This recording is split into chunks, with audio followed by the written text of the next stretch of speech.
ಹಳ್ಳಿಗಳಲ್ಲಿ ಒಂದು ನಾಣ್ಣುಡಿ ಇದೆ. ಧರ್ಮದ ಊರಿನ ಮುಂದೆ ಮಳೆ ಬಂದರೆ ಕರ್ಮದ ಊರಿನ ಮುಂದೆ ಹಳ್ಳ ಹರಿಯಿತು ಅಂತ. ಬಳ್ಳಾರಿ ಜಿಲ್ಲೆಯಲ್ಲಿ ಮಳೆ ಸುರಿದದ್ದು ತೀರಾ ಅಪರೂಪವೇ. ಆದರೆ ಇಲ್ಲಿನ ತುಂಗಭದ್ರೆ ಮಾತ್ರ ಪ್ರತಿ ವರ್ಷವೂ ಮೈದುಂಬಿ ಹರಿದು ತನ್ನ ಕದಂಬ ಬಾಹುಗಳಿಂದ ಪ್ರವಾಹವನ್ನು ನಿರಂತರವಾಗಿ ಸೃಷ್ಟಿಸುತ್ತಾ ಬಂದಿದ್ದಾಳೆ. ಬಿಸಿಲ ಬೇಗೆ ಮತ್ತು ಬರದ ಛಾಯೆಯನ್ನು ಹೊತ್ತೇ ಮುನ್ನಡೆಯುತ್ತಿರುವ ಪ್ರದೇಶ ಬಳ್ಳಾರಿ ಜಿಲ್ಲೆಯದ್ದು. ಇದಕ್ಕೆ ಕೊಪ್ಪಳ, ರಾಯಚೂರು ಜಿಲ್ಲೆಗಳೂ ಹೊರತಾಗಿಲ್ಲ. ಮಲೆನಾಡಿನ ಸಹ್ಯಾದ್ರಿ ಬೆಟ್ಟ ಶ್ರೇಣಿಗಳಲ್ಲಿ ಎಡಬಿಡದೆ ಸುರಿಯುವ ಮಳೆಯ ನೀರನ್ನು ಹೊತ್ತು ರಮ್ಯ ರಮಣೀಯವಾಗಿ ಹರಿದು ಬರುವ ತುಂಗಭದ್ರಾ ನದಿ ಈ ಜಿಲ್ಲೆಗಳಿಗೆ ವರದಾನವೇ ಸರಿ.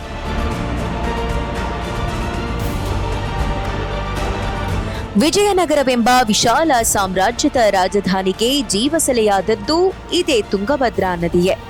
ಸುಮಾರು 250 ವರ್ಷಗಳ ಸುದೀರ್ಘ ಆಳ್ವಿಕೆಯಲ್ಲಿ ವಿಜಯನಗರದ ರಾಜಧಾನಿಯಾದ ಹಂಪಿಯು ಸುಮಾರು 25 ಚದುರ ಕಿಲೋಮೀಟರ್ನಷ್ಟು ವಿಸ್ತಾರವಾಗಿ ಬೆಳೆಯಲು ತುಂಗಭದ್ರಾ ನದಿಯ ಪರಿಸರವೇ ಕಾರಣ. ಆ ಕಾಲದಲ್ಲೇ ಇಲ್ಲಿ ಮಳೆ ನೀರನ್ನು, ನದಿ ಹಳ್ಳಕೊಳ್ಳಗಳನ್ನು ಅತ್ಯಂತ ವ್ಯವಸ್ಥಿತವಾದ, ಸರಳ ಮಾದರಿಯ ಮತ್ತು ಪರಿಸರ ಸ್ನೇಹಿಯಾದ ವಿಧಾನಗಳಿಂದ, ಪರಿಕರಗಳಿಂದ ಸಂರಕ್ಷಿಸಿ ಅಗತ್ಯಕ್ಕೆ ತಕ್ಕಂತೆ ಬಳಸಿಕೊಳ್ಳಲಾಗುತ್ತಿತ್ತು ಅನ್ನುವುದು ಗಮನಿಸಬೇಕಾದ ಸಂಗತಿ. ಸಾಮ್ರಾಜ್ಯದಾದ್ಯಂತ ಅಂದು ನಿರ್ಮಾಣವಾಗಿದ್ದ ಅಣೆಕಟ್ಟು, ಕಾಲುವೆ ಮತ್ತು ಸಾವಿರಾರು ಕೆರೆಗಳು ಇಂದಿಗೂ ಜೀವಂತ ಸಾಕ್ಷಿಗಳಾಗಿ ನಿಂತಿವೆ. ಇಂದಿನ ಆಧುನಿಕ ಯುಗದಲ್ಲಿ ನದಿಗಳನ್ನು ಬಳಸಿಕೊಳ್ಳುವ ಕ್ರಮಕ್ಕೂ ಹಿಂದಿನವರ ವಿಧಾನಕ್ಕೂ ಬಹಳಷ್ಟು ವ್ಯತ್ಯಾಸವಿದೆ. ಇಂದು ಕಟ್ಟಲಾದ ಅಣೆಕಟ್ಟುಗಳು ನದಿಯನ್ನು ಹರಿಯಗೊಡದೆ ನದಿಪಾತ್ರವನ್ನೇ ಮುಚ್ಚಿಹಾಕುವ, ನದಿಮುಖಜ ಪರಿಸರವನ್ನೇ ನಾಶ ಮಾಡುವತ್ತ ಸಾಗಿವೆ. ವರ್ಷಪೂರ್ತಿ ಹರಿಯುತ್ತಿದ್ದ ನದಿಗಳು ಈ ಆಧುನಿಕ ಅಣೆಕಟ್ಟೆಗಳಿಂದ ಬೇಸಿಗೆಯಲ್ಲಿ ಬರಿದಾಗಿ ಒಣಗಿ ಅಲ್ಲಿನ ಸಸ್ಯ, ಪ್ರಾಣಿ ಸಂಕುಲವನ್ನೇ ವಿನಾಶಕ್ಕೆ ದೂಡಿವೆ. ಆದರೆ ಹಿಂದಿನವರ ಜಾಣ್ಮೆ ಎಲ್ಲವನ್ನೂ ಅಪೋಷಣ ಮಾಡುವುದಲ್ಲ, ತನಗೆಷ್ಟು ಬೇಕೆಂಬುದನ್ನು ಅರಿತು ಇತರರ ಅಗತ್ಯವನ್ನೂ ಪೂರೈಸುವಂತೆ ಇರುತ್ತಿತ್ತು.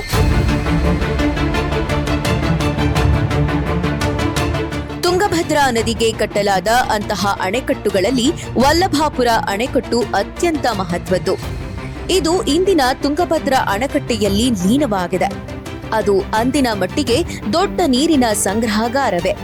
ಈ ಅಣೆಕಟ್ಟೆಯು ಇಂದಿನಂತೆ ಬಲ ಮತ್ತು ಎಡದಂಡೆಗಳಲ್ಲಿ ಬಸವಣ್ಣ ಮತ್ತು ಕೋರಗಲ್ ಕಾಲುವೆಗಳನ್ನು ಹೊಂದುವ ಮೂಲಕ ಎರಡೂ ದಂಡೆಗಳ ಜನರಿಗೆ ನೆರವಾಗಿದ್ದವು. ಬಲದಂಡೆಯ ಮೇಲಿನ ಬಸವಣ್ಣ ಕಾಲುವೆ ಇಂದಿಗೂ ಹೊಸಪೇಟೆಯನ್ನು ಸೀಳಿಕೊಂಡು ಕಮಲಾಪುರ ಕೆರೆಯಲ್ಲಿ ಕೊನೆಗೊಳ್ಳುತ್ತದೆ. ಕೆರೆಯನ್ನು ವರ್ಷಪೂರ್ತಿ ಜೀವಂತವಾಗಿಟ್ಟಿರುತ್ತದೆ. ಈ ಅಣೆಕಟ್ಟು ಮತ್ತು ಕಾಲುವೆಗಳನ್ನು ನಿರ್ಮಿಸಿದ್ದು ಕೃಷ್ಣದೇವರಾಯನ ಕಾಲದಲ್ಲಿ ಅನ್ನುವುದಕ್ಕೆ ದಾಖಲೆಗಳಿವೆ. ಕೃಷ್ಣದೇವರಾಯ ಬರುವವರೆಗೆ ಮಳೆಯಾಶ್ರಿತ ಕಮಲಾಪುರ ಕೆರೆ ಅಲ್ಲಿನ ಗ್ರಾಮಗಳ ಜನರು ಮತ್ತು ಕೃಷಿಗೆ ಸಾಕಾಗುತ್ತಿತ್ತು. ಆದರೆ ಅವನ ಕಾಲದಲ್ಲಿ ವಿಜಯನಗರದ ವಿಸ್ತೀರ್ಣ ಮತ್ತು ಜನಸಾಂದ್ರತೆ ಹೆಚ್ಚಾಗಿದ್ದರಿಂದಾಗಿ ನೀರಿನ ಕೊರತೆ ಕಂಡುಬಂದು ತುಂಗಭದ್ರೆಗೆ ಅಣೆಕಟ್ಟು ಕಟ್ಟುವ ಮತ್ತು ಕಾಲುವೆಗಳನ್ನು ತೋಡುವ ಪ್ರಮೇಯ ಬಂದಿತ್ತು.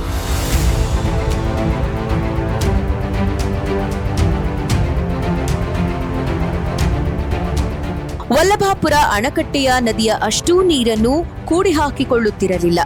ಕಾಲುವೆಗೆ ಸಾಕಾಗುವಷ್ಟನ್ನೇ ಇಟ್ಟುಕೊಂಡು ಉಳಿದದ್ದನ್ನು ಸುರಕ್ಷಿತವಾಗಿ ಮುಂದೆ ಹರಿಯಲು ಬಿಡುತ್ತಿತ್ತು. ಇದೇ ರೀತಿಯ ಅನೇಕ ಅಣೆಕಟ್ಟುಗಳನ್ನು ಕೃಷಿ ಮತ್ತಿತರ ಚಟುವಟಿಕೆಗಳಿಗೆ ತುಂಗಭದ್ರಾ ನದಿಯುದ್ದಕ್ಕೂ ನಿರ್ಮಿಸಲಾಗಿತ್ತು. ಸಿಟಿಎಂ ಕೊಟ್ರಯ್ಯ ಅವರ ಪ್ರಕಾರ ನದಿಯ ಎಡ ಮತ್ತು ಬಲಭಾಗದಲ್ಲಿ 18ಕ್ಕೂ ಹೆಚ್ಚು ಅಣೆಕಟ್ಟುಗಳನ್ನು ವಿಜಯನಗರ ಅರಸರು ನಿರ್ಮಿಸಿದ್ದರು. ಅವುಗಳೆಂದರೆ ವಲ್ಲಭಾಪುರ, ಕುರದಗಡ್ಡೆ, ಹೊಸೂರು, ರಾಮಸಾಗರ, ತುರ್ತು ಅಣೆಕಟ್ಟು, ಸಣಾಪುರ, ಹೀರೆಂಜಂತಕಲ್ಲು, ಕಂಪಲಿ, ಚಿಕ್ಕಜಂತಕಲ್ಲು, ಕೆಂಚನಗುಡ್ಡ, ದೇಶನೂರು ಇತ್ಯಾದಿ. ವಲ್ಲಭಾಪುರ ಅಣೆಕಟ್ಟೆಯ ಮೇಲ್ಭಾಗದಲ್ಲಿ ಒಂದು ಅಣೆಕಟ್ಟಿತ್ತು. ಅದು ಆ ಭಾಗದಲ್ಲಿ ಬರುವ ಮೊದಲ ಕಟ್ಟೆಯಾಗಿತ್ತು. ಇಂದಿಗೂ ಅದು ಮದಲಘಟ್ಟ ಅಂತಲೇ ಹೆಸರಾಗಿದೆ. ಇನ್ನು ಈ ಎಲ್ಲದರ ಪೈಕಿ ಅತ್ಯಂತ ಹಳೆಯದು ತುರ್ತು ಅಣೆಕಟ್ಟು. ಅದು ನಿರ್ಮಾಣವಾಗಿದ್ದು ಬುಕ್ಕರಾಯನ ಕಾಲದಲ್ಲಿ, ಹಂಪಿಯಿಂದ ಪಶ್ಚಿಮಕ್ಕೆ ಸುಮಾರು 2 ಕಿಲೋಮೀಟರ್ ದೂರದಲ್ಲಿ.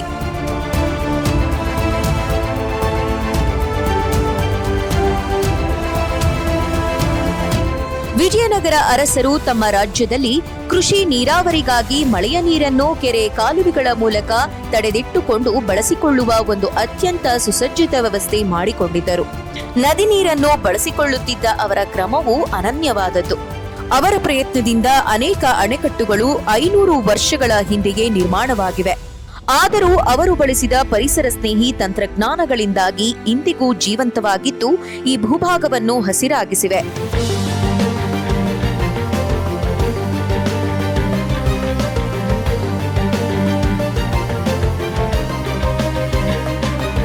ಪುರಾತನ ಪ್ರವಾಸಿಗ ನ್ಯೂನೀಜ್ ತುಂಗಭದ್ರಾ ನದಿಯ ನೀರನ್ನು ವಿಜಯನಗರದ ಅರಸರು ತಮ್ಮ ರಾಜಧಾನಿಗೆ ತಂದ ಬಗೆಯನ್ನು ಬೆರಗಿನಿಂದ ವರ್ಣಿಸಿದ್ದಾನೆ.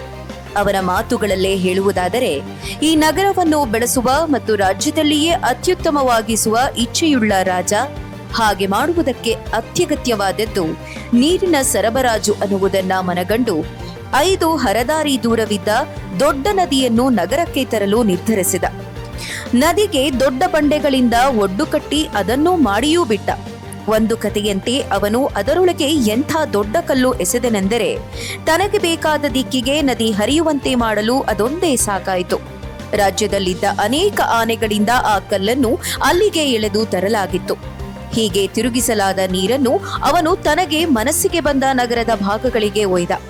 ಈ ನೀರು ನಗರಕ್ಕೆ ಎಷ್ಟೊಂದು ಉಪಯುಕ್ತವಾಯಿತೆಂದರೆ ಅದು ಅವನ ಆದಾಯವನ್ನು 350,000ಕ್ಕೂ ಹೆಚ್ಚು ಮಾಡಿತು. ಈ ನೀರಿನ ಸಹಾಯದಿಂದ ನಗರದ ಸುತ್ತ ಬಹಳ ಹಣ್ಣಿನ ತೋಟಗಳು, ಗಿಡಗಳ ತೋಪುಗಳು ಮತ್ತು ದ್ರಾಕ್ಷಿಯ ತೋಟಗಳನ್ನು ಬೆಳೆಯಲಾಯಿತು.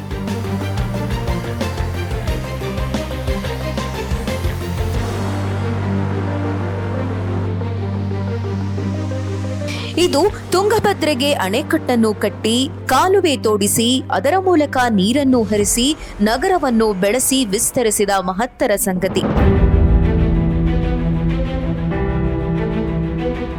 ಈ ನೀರನ್ನು ಬಳಸಿಕೊಂಡ ಕ್ರಮವನ್ನೂ ಕುರಿತು ಪ್ರವಾಸಿ ಬಾರ್ಬೋಸಾ ಬೆರಗಿನಿಂದ ಬರೆದಿದ್ದಾನೆ.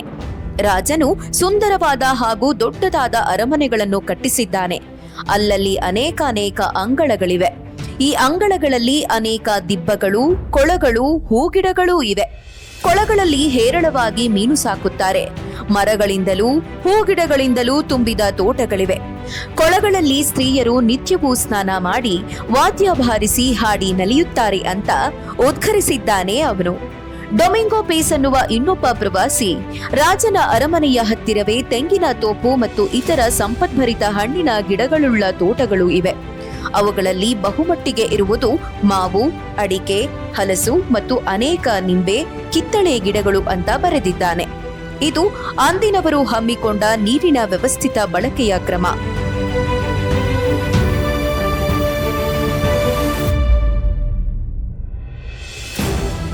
ಇನ್ನು ಅಣೆಕಟ್ಟುಗಳ ವೈಶಿಷ್ಟ್ಯತೆಯ ವಿಷಯ. ತುಂಗಭದ್ರಾ ನದಿಗೆ ಅನೇಕ ಅಣೆಕಟ್ಟುಗಳಿದ್ದವು. ಅವುಗಳಲ್ಲಿ ವಿಜಯನಗರ ಕಾಲದ ಆರಂಭದ ಹೊತ್ತಿಗೆ ಸುಮಾರು 12 ಅಣೆಕಟ್ಟು ಮತ್ತು 12 ಕಾಲುವೆಗಳಿದ್ದವು. ಅವುಗಳಲ್ಲಿ ಅತ್ಯಂತ ಹಳೆಯದು ಹುಲಿಗಿ ಅಣೆಕಟ್ಟು. ಇದು ನಿರ್ಮಾಣವಾಗಿದ್ದು ಕ್ರಿಸ್ತಶಕ 1088ರಲ್ಲಿ 6ನೇ ವಿಕ್ರಮಾದಿತ್ಯನ ಕಾಲದಲ್ಲಿ. ಚೌವೇದಿ ಭಟ್ಟ ಎಂಬುವನು ಹುಲಿಗೆ ಎಂಬ ಪುರವನ್ನು ಪಡೆದು ಅದರ ಬಳಿಯ ತುಂಗಭದ್ರಾ ನದಿಯಿಂದ ಸೀಳುನಾಲೆಯನ್ನು ನಿರ್ಮಿಸಿದ್ದ ಎಂಬ ವಿವರ ಶಾಸನದಲ್ಲಿದೆ. ಒಬ್ಬ ಸ್ಥಳೀಯ ಅಧಿಕಾರಿಯಾಗಿದ್ದ ಅವನು ಹುಲಿಗಿ ಪರಿಸರದ ಜನರ ಹಿತಕ್ಕಾಗಿ ನದಿಯ ನೀರನ್ನು ಒಣಭೂಮಿಗೆ ಕಾಲುವೆಯ ಮೂಲಕ ಹರಿಸಿ ಆ ಭಾಗದ ಭಗೀರಥನೆಂದೇ ಹೆಸರಾಗಿದ್ದಾನೆ.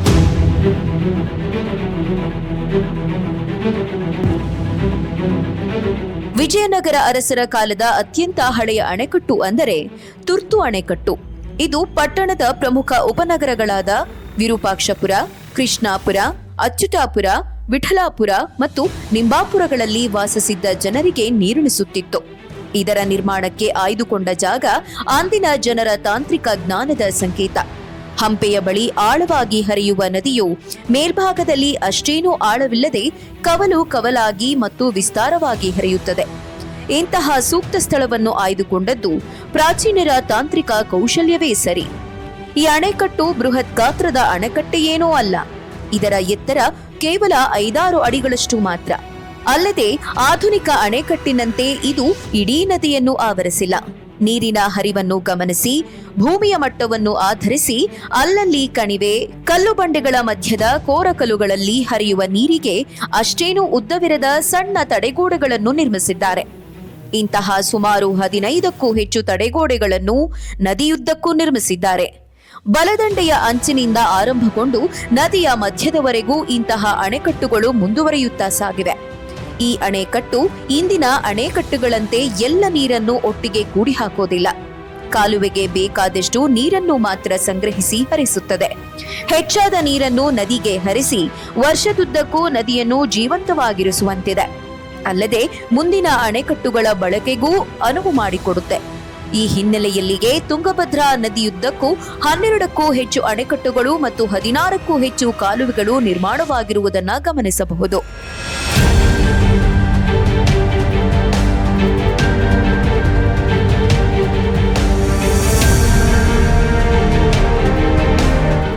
ಇವುಗಳ ನಿರ್ಮಾಣದ ಶ್ರಮ, ಸಮಯ ಮತ್ತು ವೆಚ್ಚಗಳು ಅತಿ ಕಡಿಮೆಯೇ ಆಗಿತ್ತು. ಅಲ್ಲಿಯೇ ದೊರೆಯುವ ಕಲ್ಲು ಬಂಡೆಗಳನ್ನು ಅಡ್ಡ ಬೀಳಿಸಿ ಅವುಗಳನ್ನು ಕಬ್ಬಿಣದ ಕೊಂಡಿಗಳ ಮೂಲಕ ಭದ್ರಪಡಿಸಿ ಅವಶ್ಯಕತೆ ಇದ್ದಲ್ಲಿ ಮಾತ್ರ ಗಾರೆಗಚ್ಚನ್ನು ಬಳಸಿರುವುದು ಗಮನಾರ್ಹ. ಒಟ್ಟಿನಲ್ಲಿ ತಮಗೆ ಬೇಕಾದ ನೀರನ್ನು ಮುಖ್ಯ ದಂಡೆಯತ್ತ ಕರೆದೊಯ್ಯುವ ಪರಿ ಅವರ್ಣನೀಯ. ಪ್ರಾಕೃತಿಕವಾದ ಸರಳ ಮತ್ತು ಸರಾಗವಾಗಿ ಕಾಲುವೆಗೆ ಸಾಕಾಗುವಷ್ಟು ನೀರನ್ನು ಮಾತ್ರ ಹರಿಸುವ ಪರಿಸರ ಸ್ನೇಹಿ ತಂತ್ರಜ್ಞಾನ ಅನನ್ಯವಾದದ್ದು.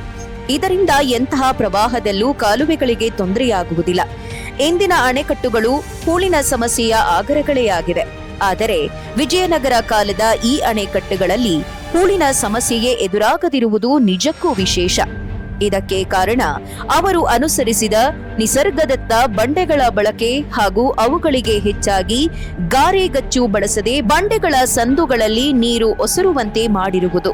ಈ ವಿನ್ಯಾಸದಿಂದಾಗಿ ಪ್ರವಾಹದ ಸಂದರ್ಭದಲ್ಲಿ ಹೂಳು ಕೊಚ್ಚಿ ಹೋಗುತ್ತಿತ್ತು.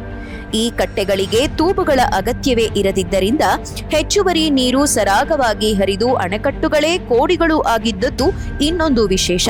ಹೀಗೆ ನಿರ್ಮಿಸಿದ ಅಣೆಕಟ್ಟೆಯ ಮೂಲಕ ಹರಿಯುವ ನೀರಿಗಾಗಿ ಸುಮಾರು 19 ಕಿಲೋಮೀಟರ್ ಉದ್ದದ ಕಾಲುವೆಯನ್ನೂ ನಿರ್ಮಿಸಿದ್ದಾರೆ. ಅದು ಬೆಟ್ಟಗುಡ್ಡಗಳಲ್ಲಿನ ಹರಿವನ್ನೇ ಬಳಸಿ ಅನಿವಾರ್ಯ ಸಂದರ್ಭ ಎದುರಾದಾಗ ಬಂಡೆಗಳನ್ನು ಸೀಳಿ ನೀರನ್ನು ಕೊಂಡೊಯ್ಯುವ ಪ್ರಯತ್ನ ಮಾಡಿದ್ದಾರೆ. ಇಂಥವುಗಳನ್ನು ಕಟ್ಟಿದ ತಂತ್ರಜ್ಞರ ಪೈಕಿ ಬುಕ್ಕರಾಯನ ಕಾಲದ ಸಿಂಗಿಯ ಭಟ್ಟ ಪ್ರಸಿದ್ಧ. ಇವನನ್ನು ದಶವಿದ್ಯಾ ಚಕ್ರವರ್ತಿ, ಜಲಸೂತ್ರದ ಸಿಂಗಿಯ ಭಟ್ಟ ಅಂತಲೂ ಕರೆಯಲಾಗುತ್ತಿತ್ತು. ಇವನು ಪೆನುಗೊಂಡೆಯ ಶಿರಿಯೂರು ಕೆರೆಯ ನೀರಿಗಾಗಿ ಕ್ರಿಸ್ತಶಕ 1389ರಲ್ಲಿ ಕಾಲುವೆ ತೋಡಿಸಿದ್ದ. ಇನ್ನೊಬ್ಬ ಬಯಕಾರ ರಾಮಪ್ಪಯ್ಯ ಹೊಸಪೇಟೆ ಪರಿಸರದಲ್ಲಿ 16ಕ್ಕೂ ಹೆಚ್ಚು ಕೆರೆಗಳನ್ನು ನಿರ್ಮಿಸಿ ಅಂದಿನ ನೀರಾವರಿಯ ಪ್ರಮುಖ ಎಂಜಿನಿಯರೇ ಆಗಿದ್ದಾತ. 500 ವರ್ಷಗಳಷ್ಟು ಹಳೆಯದಾದ ತುರ್ತು ಅಣೆಕಟ್ಟು ಮತ್ತು ಅದರ ಕಾಲುವೆ ಇಂದಿಗೂ 2500 ಎಕರೆ ಭೂಮಿಗೆ ನೀರನ್ನು ಹರಿಸುತ್ತಿದೆ ಎಂದರೆ ನಾವು ಅಂದಿನವರ ಶ್ರಮ, ದೂರದೃಷ್ಟಿ ಹಾಗೂ ತಾಂತ್ರಿಕ ನೈಪುಣ್ಯಕ್ಕೆ ಅದೆಷ್ಟು ಋಣಿಗಳಾಗಿರಬೇಕೋ ಯೋಚಿಸಿ.